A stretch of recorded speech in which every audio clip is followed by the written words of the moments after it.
Very well done. And now he can reap the rewards.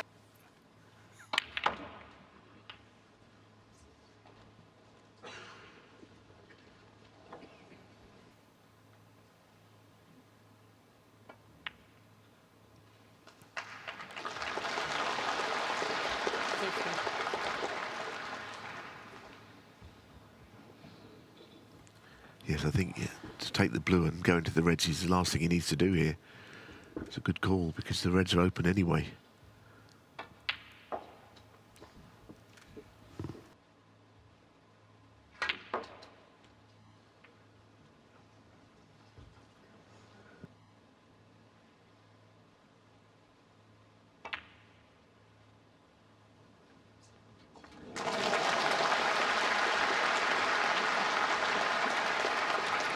Very good. He was forced into going for it, he felt, and it's a very good recovery shot indeed. I think with Yize's backswing, it's so long, there's every chance the mobile phone will go off during it.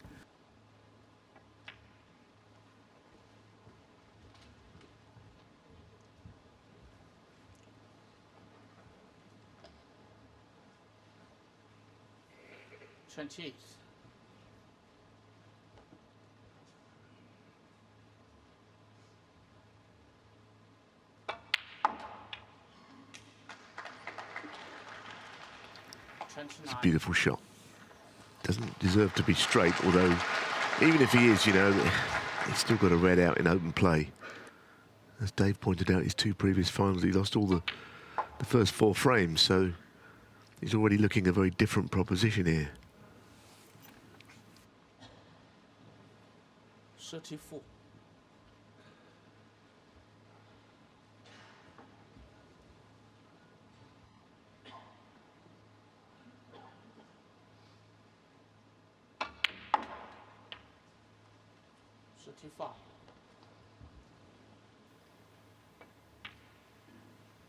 It's a very important shot, this. You know, he is quite close to winning this frame, you feel.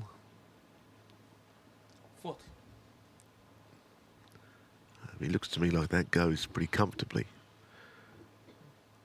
I mean, if he hit the right side of it, he could flick the red. But as you saw, middle of the pocket.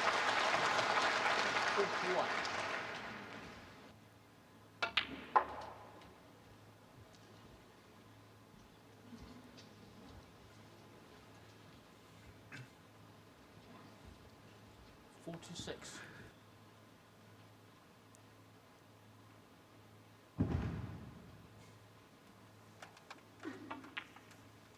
A fabulous shot.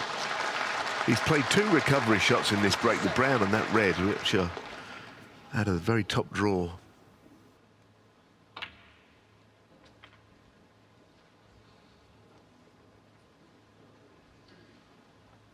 Well, the one he went for at the start of the frame was a complete rush of blood, actually.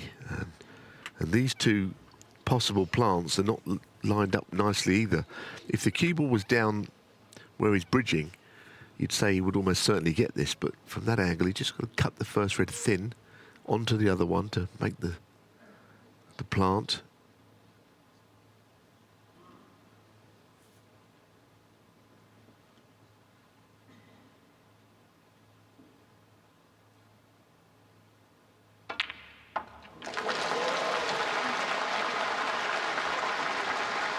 He would have liked that other red to have gone in as well, actually.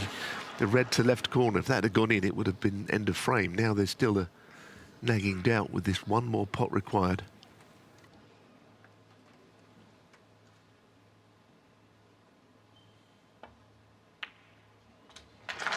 Yeah, nicely done. It's been an adventurous break, to say the least. Certainly now. Yeah, I mean, it's almost like one of those Alex Higgins breaks you used to see, isn't it? Where just all kinds of places on the table, the cue ball was explored during the course of it. Plants, thin reds, brown into the black pocket. But, and the worst thing is when you're sitting there watching it, you're always thinking you're about to come back to the table, and Higgins has not been able to do so.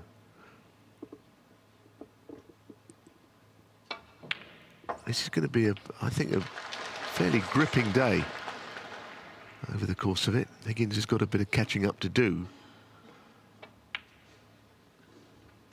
But enthralling so far. I'm enjoying this. And Yize has a chance to make his first century of the final. 69. Very exciting player, isn't he? He's got a lot of presence as well. He seems taller every time you see him. And I guess if he wins today, he'll be walking tall, won't he? It's, well, biggest day of his life so far. He's been in those 2 finals already, but this is on home soil, of course, in China. Huge first prize. He's playing an all-time legend in the final. And at the moment, he's on top.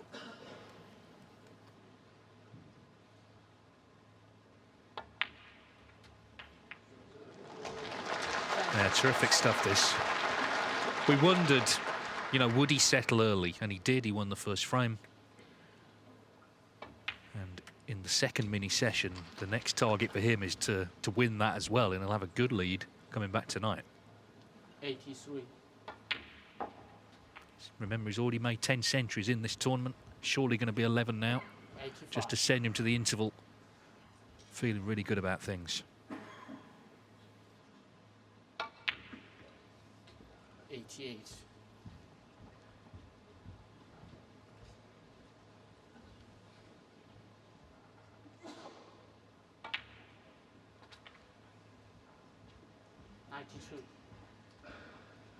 Yize today hoping to become the 9th Chinese player to win a ranking title. 97. If he carries on like this, it's going to happen. So he answers John Higgins' 101 with a century of his own. Pretty eye-catching break it's been as well. Wonderful stuff from Yize. The crowd enjoyed that. He did as well.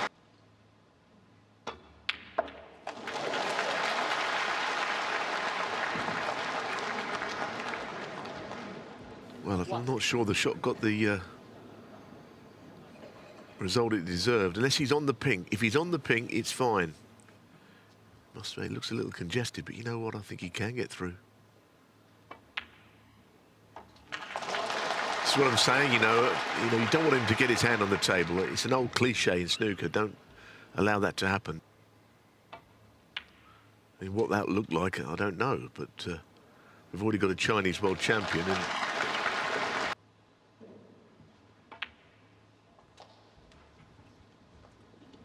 well, if he wins today, he'll be at York. He'll also be at the Masters because he'll be up to 13 in the world. So he'll be in that as well. 15. So, you know, the rewards for the real big tournaments are on their way. And, of course, then the chance to be seeded at the Crucible as well, avoid the qualifying. It's all there in the background. the other thing is I can see him now, if he was to win this match, walking out at the Masters, he'd be a very popular player in London. Because they love to see the entertainers, you know, and the real talents.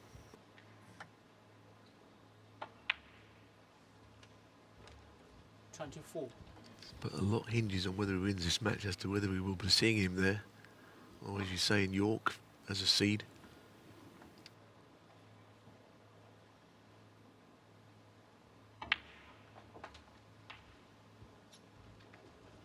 Yeah, if he weren't with us earlier, Chris Wakelin is 16th, so he's the man who would miss out on a York seeding if Yize won. Of course, he actually, by getting to the final here last year, Chris got in the 16 himself.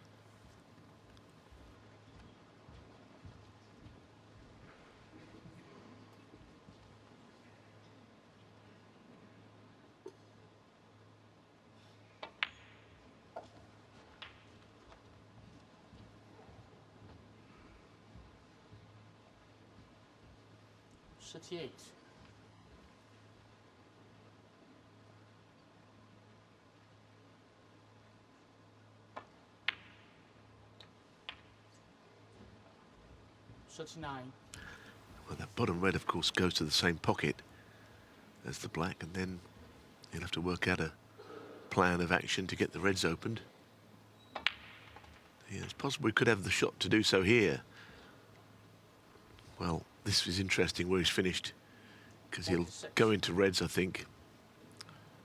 Just nudge a few into play, get onto his colour at the same time.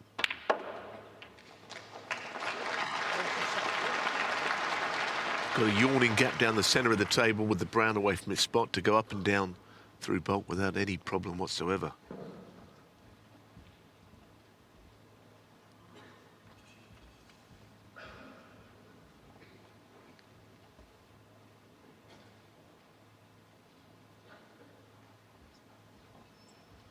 It's an important shot to get this right, though, because he could end up in a position where he's not on a red from that left side of the table. There are many positions where he will finish on one, however.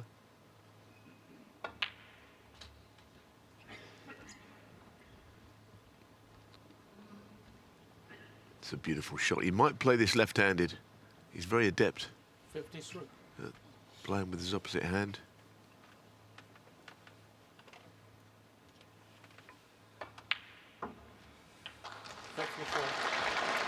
Well, John Higgins played for him a poor safety, and he'll be concerned because what's happening here is you can see Yize just growing in confidence as this match progresses. We saw it with the wonderful century he made in frame 4. We've seen it again in this break.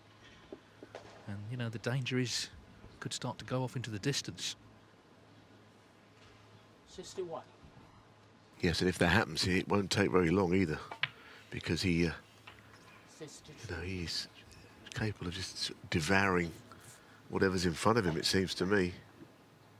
Exhilarating talent, isn't he? Great to watch. Yeah, I mean, earlier in the tournament, he won 12 frames in a row, didn't he, in 2 matches with at least a half century in every frame. And, you know, it's not clear that's ever happened before. So that's what he's capable of, as you say, just demolishing these frames. He's done it here. And, yeah, that one shot Higgins played has cost him the frame.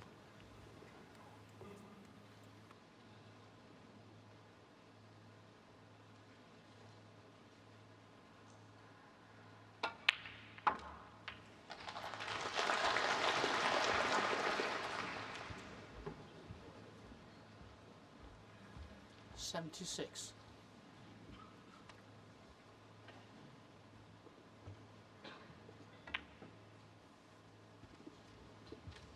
$77.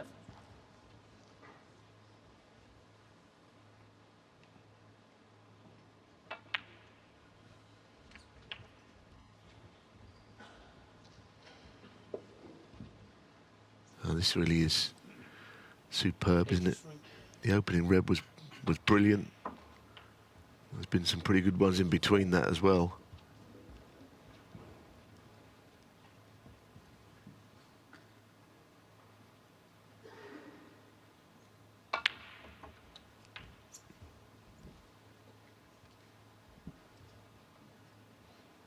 $91. Well, he could have made 142, but I think that's going to go down a bit here because he's not playing on the black. 92. We think there's something quite nice about a break when it hits 140 plus. Feels a pretty mammoth break, doesn't it? I know it's not as uncommon these days as it used to be, but, you know, break of 140 plus, it always feels quite a special visit. Unless you're up against it, and John at the moment 98. sitting in his chair, a full ball kiss on the brown was all it took, really, to see him sitting out this. Fabulous. Back-to-back centuries from Yize, who just looks so confident now. 106. Couple of moments in the first frame, understandably, where there's a bit of edginess, that's all gone.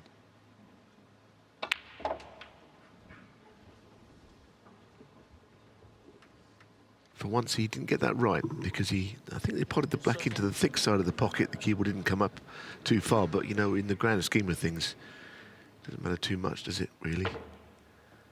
That the break does not involve a total clearance. It was a very good one. 113 to follow the 110, so that's now his 12th century of the tournament, and he's taken a bit of a grip on the final. It's 4-1.